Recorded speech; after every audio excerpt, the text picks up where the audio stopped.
네, 뉴스 신세계. 오늘도 헬마우스 임경빈 작가와 함께합니다. 어서 오세요. 안녕하세요. 자, 명태균 씨 측의 증언이 계속 나오고 있는데요. 네. 김 여사가 총선 직전에, 그러니까 명태균 씨에게 전화를 해서 조국 전 대표를 수사한 검찰을 국회의원을 시켜달라 이런 전화를 했다는 내용이죠. 명태균 씨 쪽에 남상권 변호사를 통해서 공개된 내용인데요. 예. 김건희 여사와 마지막으로 했었던 텔레그램 통화 내용을 본인이 좀 복기를 해서 예. 기억을 되살려가지고 그 내용을 복원했다라는 얘기입니다. 그때 당시에 텔레그램 통화로 이루어진 시간이 한 48분 정도 됐다고 하는데 예. 그 중에서도 공천과 관련해서 중요한 얘기들 몇 가지만 이제 대화 형식으로 네. 복원을 해놨습니다. 물론 뭐 이 내용은 뭐 따로 아마 녹취가 남아 있는 것은 아닐 거기 네. 때문에 예. 명태균 씨 쪽에 이제 일방적인 뭐 주장 내지는 정리라고 할 수 있겠습니다만 아직은 좀 증명된 것은 아니라 이거죠. 그렇습니다. 예. 뭐 그럼에도 불구하고 내용상 상당히 좀 상세하고 그 당시에 정치권에 이제 동향하고 좀 맞는 측면도 있기 예. 때문에 저희가 좀 소개를 해드리려고 합니다. 명태균 씨가 뭐라고 했냐면 작년 그러니까 2024년 2월 16일부터 19일 사이에 김건희 여사와 대여섯 번 정도 통화를 했다. 그러니까 2월 16일부터 19일이면 이제 총선을 2달여 정도 앞두고 있던 시점이고요. 한창 이제 국민의힘의 그 경선 내지는 뭐 공천 확정 분위기가 이제 흘러가고 있던 예. 시점입니다. 그때 김상민 검사와 관련해서 이제 김건희 여사가 이렇게 얘기했다는 건데 김상민 검사가 조국 수사 때 정말 고생을 많이 했다. 예. 그래서 경남 창원 의창구의 국회의원이 되게 도와달라라고 이야기를 했다는 겁니다. 그러면서 김영선 의원 그 당시에 이제 지역 국회의원이거든요. 김영선 예. 의원은 어차피 컷오프라면서요라고 한 뒤에 윤한홍 의원도 김 검사가 의원이 돼야 한다고 해서 내가 박완수 지사에게 전화를 해서 예. 김 검사를 도우라고 했다. 뭐 이렇게 이야기를 했다는 겁니다. 지금 이제 이 명태균 씨 사태 관련된 국면에서 거론됐었던 영남권의 이제 유력 정치인들 이름이 나오고 있는 건데 윤한홍 의원 같은 경우는 이제 친윤계의 핵심 인물로 꼽히던 예. 그 당시 이제 유력자였고 박완수 경남도지사 같은 경우는 2022년에 대선 이후에 이제 치러진 지방선거에서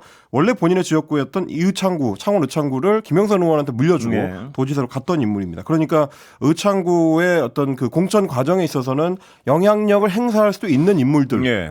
주로 김건희 여사가 이렇게 거론을 한 겁니다. 그러면서 김종양은 문재인 정부의 부역자고 지난 대선 때 누가 대통령이 될지도 모른다면서 놀다가 대선 끝나니까 한자리 하려고 나온 기회주의자다. 네. 이렇게 평가를 하면서 그런 사람이 국민의힘 국회의원이 되면 되겠냐 이런 얘기를 했다는 겁니다. 거기에 대해서 명태균 씨 같은 경우는 그 당시에는 이제 김영선 전 의원을 계속해서 이제 공천을 받을 수 있도록 밀고 있었기 예. 때문에 이렇게 받아쳤습니다. 비례대표도 아니고 평생 검사만 하다가 예. 지역도 모르는 사람을 지역구 공천을 주면 총선에서 진다. 네. 그러면서 이제 그 당시에 이런 움직임을 이제 반대를 했다. 김상민 검사가 되면 안 된다라고 예. 반대를 하면서 이 추세로 가면 그 당시의 분위기로 가면 110석을 넘지 못한다. 이렇게 본인이 답을 했다고 네. 합니다. 그랬더니 김건희 여사가 그건 아니다. 보수 정권 역사 이래 최다석을 얻을 거라고 했다. 네. 그런 얘기를 주변에서 들었다는 거죠. 그래서 이제 명태균 씨가 누가 그런 얘기를 하냐 물어봤더니 이철규 윤한홍 의원이 그렇게 말했다. 예. 이런 반응을 했고 거기에 대해서 명태균 씨가 김상민이 만약에 내리꽂으면 저는 가만히 안 있을 것이다. 네. 이렇게 반박을 했다는 겁니다. 자, 이 내용을 들어보면 물론 명태균 씨 측 주장이긴 하지만요. 이 주장이 맞다면 네. 지금 김건희 여사는 이철규, 윤한홍 이런 분들이 얘기하는 듯이 압도적 승리를 할 걸 믿고 있었고 그러다 보니까 이 선거가 잘못됐다고 해석했고 그래서 선관위 부정선거 얘기가 나오고 이런 논리적 어떤 연결고리가 있습니다 보면.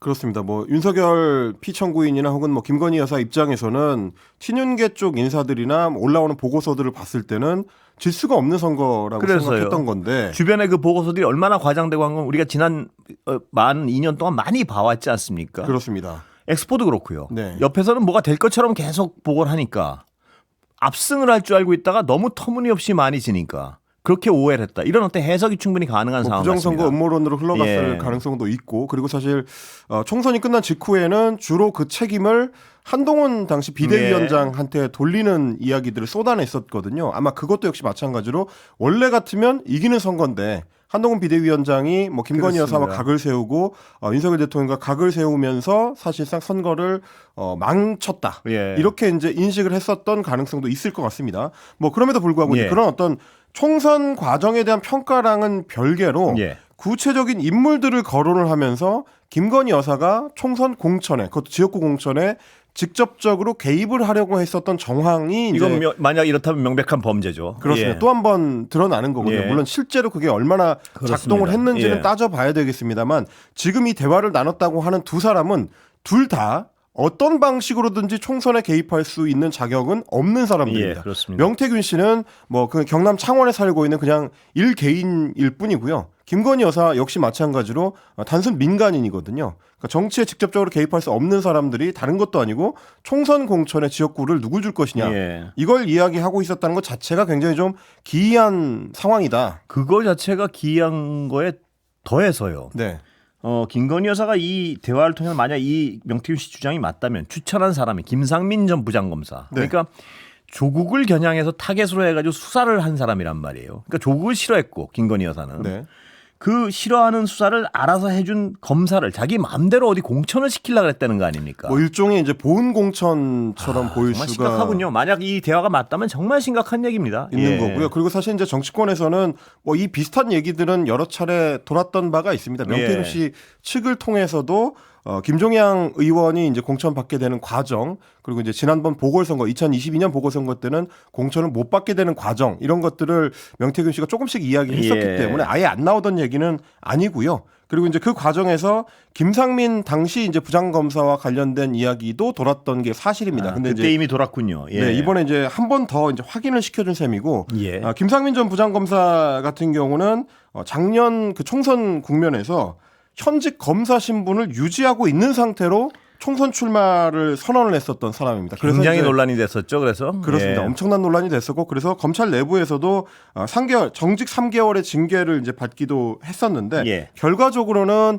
창원 의창구에서 이제 공천 탈락, 그러니까 컷오프가 돼가지고 이제 총선에 아예 출마를 못했고, 그리고 이제 결국은 김종양 의원이 이 대화에 나왔었던 김종양 의원이 그 당시에 경선을 거쳐서 지역구 공천을 확정짓고 당선이 돼서 지금 이제 국회의원직을 수행하고 있습니다. 가장 아이러니한 것 중에 하나는요. 이 모든 말이 안 되는 대화 속에 가장 이성적인 게 명태균 씨처럼 보여요. 이 대화가 사실이라면 지금은. 물론 이제 이 대화를 전달하는 사람이 명태균 예. 씨다 보니까 그래서요. 본인 예. 중심으로 이제 대화를 전했을 가능성은 있는데, 그럼에도 불구하고 사실 그 당시 시점에 명태균 씨 쪽이 좀 더 총선 상황을 명확하게 짚고 있었다라는 얘기도 역시 마찬가지로 예. 여의도 정치권에 돌고 있었던 얘기이기 때문에 어느 정도는 사실에 부합한다. 다만 예. 이제 실제로 얼마나 부합하는지는 이제 수사를 그렇습니다. 통해서 조금 더 명확하게 밝혀봐야 될 것 같습니다. 이런 워딩들이요. 평생 검사만 하다가 지역도 모르는 사람을 지역 공천을 주면 총선에서 진다. 이건 이제 본인이 명태균 씨 측이 했다는 발언 아니겠습니까? 네, 네. 이런 발언들이 그대로 말 그대로라면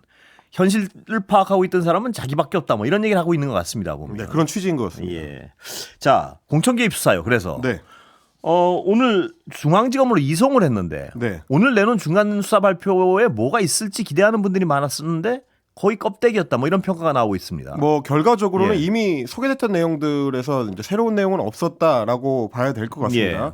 저희가 지금 이야기를 나눴던 이 내용들, 김건희 여사, 윤석열 당시 대통령, 뭐 명태균 씨, 김영선 전 의원, 이런 사람들이 연루돼 있는 가장 좀 관심을 많이 받고 있는 공천 개입과 관련된 문제에 대해서는 제대로 수사가 이루어지지 않았다라고 네. 평가를 할 수밖에 없을 것 같습니다. 오늘 검찰의 중간 수사 결과를 보면 창원지검 쪽에서 주로 집중했던 것들은 김영선 전 의원과 명태균 씨 사이의 문제, 혹은 김영선 전 의원이 공무상 비밀을 미리 습득을 해가지고 부동산 투기를, 일종의 이제 부동산 투기를 한 혐의, 이런 네. 것들에 좀 집중이 돼 있습니다. 그래서 오늘도 창원 국가산업단지 후보지를 선정하는 과정에 그 정보를 미리 확보를 해서 누설해서 동생들을 통해서 인근의 토지를 매입한 혐의, 예. 공무상 비밀 누설 혐의로 김영선 전 의원과 김영선 전 의원의 남동생 2명을 이제 추가 기소를 했고요.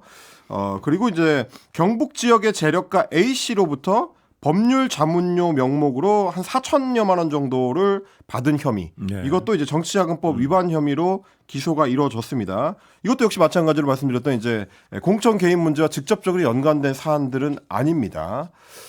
그리고 강혜경 씨에 대해서도 기소가 이루어졌는데 이 국회 정책개발비 2천만 원 정도를 여론조사를 실시하지 않았음에도 불구하고 편취를 했다. 예. 그래서 이제 사기 혐의로 김영선 전 의원과 그 회계 책임자였던 이제 강혜경 씨가 기소가 이루어졌습니다. 예. 그러면 사실 이 건들은 중간 조사 결과 발표라고 이야기하면서 공개하기에는 다소 좀 면구스러운 그렇습니다. 이미 드러났던 사실들이거나 사건의 본류와는 별 관련이 없는 사건들이기 때문에 이걸 하려고 주말에 중간수사 결과 발표한다고 예고까지 했었나라는 생각이 들 수밖에 없는 건데요. 대통령을 비롯한 이제 공천 개입 의혹 사건은 결국 창원지검에서는 수사를 더 이상 하지 않고 서울중앙지검으로 넘기기로 했습니다. 어떤 의미일까요? 일단 오늘 검찰이 밝힌 이유는 예. 의혹의 이제 관련자 대부분이 서울을 비롯한 이제 수도권 지역에 거주를 하고 있기 때문에 창원에서 수사하기에는 좀 제한된다. 예. 행정 지역이 좀 너무 멀고 그리고 이제 이 공천 개입과 관련된 행위를 했던 지역도 서울 주변으로 이제 국한돼 있기 때문에 우리가 수사할 대상이 아니다. 그래서 서울중앙지검으로 사건을 넘긴다라는 거고 그러면서 창원지검에서 관련 수사를 진행하고 있던 인력들도 역시 파견을 보내서 서울중앙지검에 합류한다. 뭐 이런 정도로 이유를 밝혀놓고 있는데 예. 그러다 보니까 결국은 그러면 특별수사팀을 꾸려서 별도 전담팀을 꾸려서 수사한 지 벌써 4개월이 됐는데 뭘 했나 이런 비판이 나올 수밖에 없군요. 지난 4개월 동안은 뭐 했느냐라는 예. 얘기를 들을 수밖에는 없는 거고요. 그리고 다른 사람도 아니고 이제 그 당시에 공천관리위원장이었던 그 윤상현 의원이라든지 당시 당대표였던 개혁신당의 이준석 의원이라든지 이런 인물들도 소환해서 조사를 했었거든요. 그런데 정작 윤석열 대통령 본인이나 김건희 여사에 대해서는 소환 조사는커녕 수사가 진행되고 있는지 여부도 지금 불투명한 예. 상황이다 보니까 그럼 결국 이제 껴안고 있다가 곤란한 상황이 되니까 서울중앙지검으로 넘긴 거 아니냐 뭐 이런 얘기를 들을 수밖에 없는 거죠.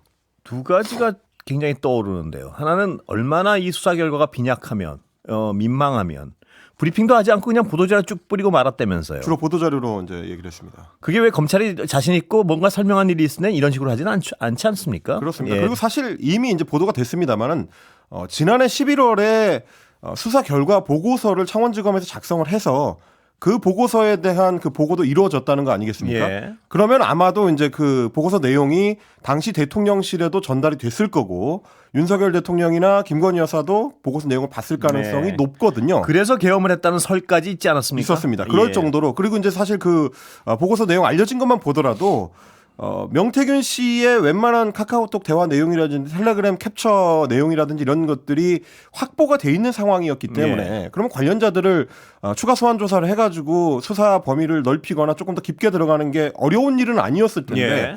왜 자료를 다 갖고 증거를 확보한 상태에서도 김건희 여사나 윤석열 대통령 주변에 대한 수사로 확대를 하지 못했느냐. 그럴 거면 뭐하러 수사 보고서를 작성했느냐라는 얘기를 할 수밖에 없는 거죠. 이게 서울중앙지검으로 넘겼을 때 중앙지검에 대해서 이제 열심히 수사해 주세요 이러면서 넘긴 것보다는 많은 사람들이 의심하는 거는 중앙지검에서 더 어떤 기술적으로 뭉개길 바란다 뭐 이런 어떤 의심을 하는 분들이 많고요 보면. 그럴 수밖에 없는 예. 것이 사실 이제 이창수 중앙지검장 같은 경우는 물론 지금은 이제 탄핵 심판에 가 있긴 합니다만 어미정지가 된 상태고 워낙에 이제 소위 그 윤석열 사단 검사들이 많이 포진을 해 있는 검찰 그 수뇌부가 있다 보니까 제대로 수사가 되겠냐 예. 문개기에 들어가거나 혹은 이 명태균 특검법을 막기 위해서 시간 끌기 정도 하는 게 목적 아니냐 뭐 이런 얘기들도 이제 야권에서는 할 수밖에 없는 거죠. 뭐 돌고 돌아 또 답은 제대로 된 수사가 이루어지려면 특검밖에 없다는 어떤 답으로 이어질 수밖에 없군요. 또. 네, 그런 얘기들이 나오고 있습니다. 예. 자.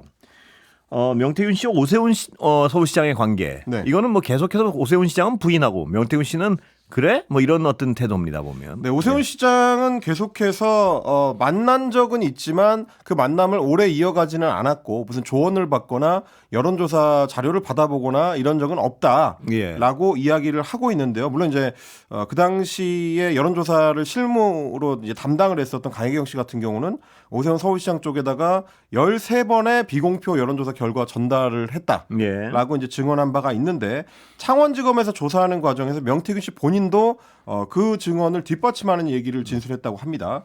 2021년 1월부터 2월 사이고요. 그 당시에 오세훈 시장을 4번 만났다. 예. 그러니까 한 달여 기간 동안에 이제 4차례나 만났다라는 거고 오세훈 시장이 정치자금법 위반 때문에 여론조사 비용에 돈을 쓰지 못해서 사업가 김모 씨가 돈을 대신 대기로 했고 예. 그래서 김 씨한테 2천만 원을 빌리러 간다고 이제 강혜경 씨한테 자기가 얘기하기도 했다. 뭐 이렇게 이제 진술을 했습니다. 그러니까 구체적인 정황에 대해서는 강혜경 씨의 진술과 명태균 씨의 진술이 이제 크게 다르지 않다라는 예. 거고 여기에 대해서도 오세훈 시장 쪽에서는 1월에 만났던 거는 맞지만 명태균 씨가 이기는 방법을 알려주겠다면서 터무니없는 여론조사를 들고 왔길래 관계를 끊었다 이렇게 네. 이제 부정하고 있고 사업가 김모 씨가 돈을 대신 대기로 했다는 진술에 대해서도 그거는 터무니없는 주장이다 이렇게 반박하고 나섰습니다.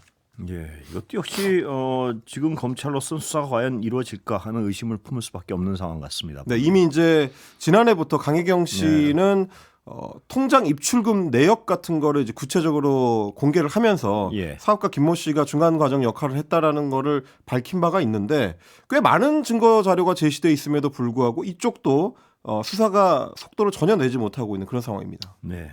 자, 윤석열 대통령은 20일 날 형사 재판에 출석하겠다는 거죠? 네, 피청구인 윤석열 대통령이 20일에 내란 우두머리 혐의의 형사 재판에 이제 직접 출석해서 그리고 그날 또 본인의 구속 취소 청구 신문도 있기 때문에 그 자리에서 본인이 직접 그 신문을 진행을 하겠다라고 밝혔습니다. 그렇게 되면 이제 이게 이제 20일 오전에 서울중앙지법에서 이루어지는데 그렇게 되면 20일 오후로 예정된 오후 2시부터 열리는 헌재 탄핵 심판 10차 변론기일에 참석하기가 어렵다, 출석하기가 어렵다라고 이야기를 하면서 변론기일을 연기해달라고 요청을 하고 있는 상황입니다. 뭐 20일 변론기일 같은 경우는 이제 한덕수 국무총리가 증인 채택이 돼 있고요. 홍장원 전 국가정보원 1차장도 두 번째 증인 채택이 된 상태고 조지호 경찰청장도 증인 신문이 예정이 돼 있는데 이 연기 결정을 이제 헌재에서 어떻게 할 것인지는 조금 지켜봐야 될 것 같습니다. 오늘 이제 헌재 언론 브리핑에서는 결정이 아직 언제 나올지 모르고 특별한 이야기가 없으면 내일 이제 9차 변론기일이 있기 때문에 내일 고지될 수 있다. 다만 윤석열 피청구인 본인이 나오지 않더라도 변론기일을 진행하는 데는 문제가 없다라고 이제 선을 그었습니다. 헌재와 관련된 여러 가지 상황에 대해서는 이따 전문가 모시고 한번 자세히 한번 다뤄보겠습니다. 사실 이제 오전에 서울지법에서 공판 준비기일이 진행이 되기 때문에 그럴 경우에는 공판 준비기일은 오전 내에 끝나거든요. 그래서 오후 2시에 심판에 왜 못 나오는 건지는 저로서는 잘 이해는 안 갑니다. 헌재가 받아들일지 아닐지 그것도 어떤 주목해 볼 만한 부분 중 하나겠군요. 네, 그럴 것 같습니다. 자, 근데 인권위원회 말입니다. 인권위원회가 무슨 이 내란 혐의자들의 보호센터 비슷한 역할을 하는 것 같아서요, 요새. 지난번에 이제 윤석열 피청구인에 대해서 방어권을 보장해야 된다라는 취지의 의결을 한 바가 있는데 안건 의결을 한 바가 있는데 그게 이제 통과가 되니까 비슷한 안건들을 계속 윤석열 측에 내란 행위에 가담했었던 군 사령관들 그리고 김용현 전 국방부 장관 쪽에서 제기를 했습니다. 실제로 이제 긴급 구제 신청을 했고 여기는 이제 문상호 전 정보사령관이나 여인영 전 방첩사령관, 이진우 전 수도방위사령관 등이 이제 포함이 됩니다. 인권위는 접수를 맡아서 지난번 윤석열 방어권 안건의 의결을 주도했던 김용원 상임위원이 소위원장을 맡고 있는 군인권보호위원회로 담당을 넘기기로 했습니다. 이렇게 되면 아마도 이것도 역시 마찬가지로 의결이 될 가능성이 높고요. 긴급구제 같은 경우는 이제 소위에서도 의결을 할 수가 있기 때문에 그러면 이제 윤석열 피청구인을 비롯해서 내란 관련 그 주요 임무 종사자들이 다 비슷한 취지의 인권위의 보호를 받는 그림으로 갈 수도 있다. 이게 과연 인권위원회가 원래 설립될 때 갖고 있던 취지에 부합하는 일인가? 이 인권위원들한테 좀 물어보고 싶은 심정입니다. 원래는 권영세 대표가 국회에 있어서도 계엄해제 표결에 불참하겠다. 뭐 이 얘기를 좀 다뤄보려고 했는데 시간이 다 됐습니다. 여기까지 임경빈 작가의 말씀 듣고 다음 장장 시간에 커플 시간에 제가 다뤄보겠습니다.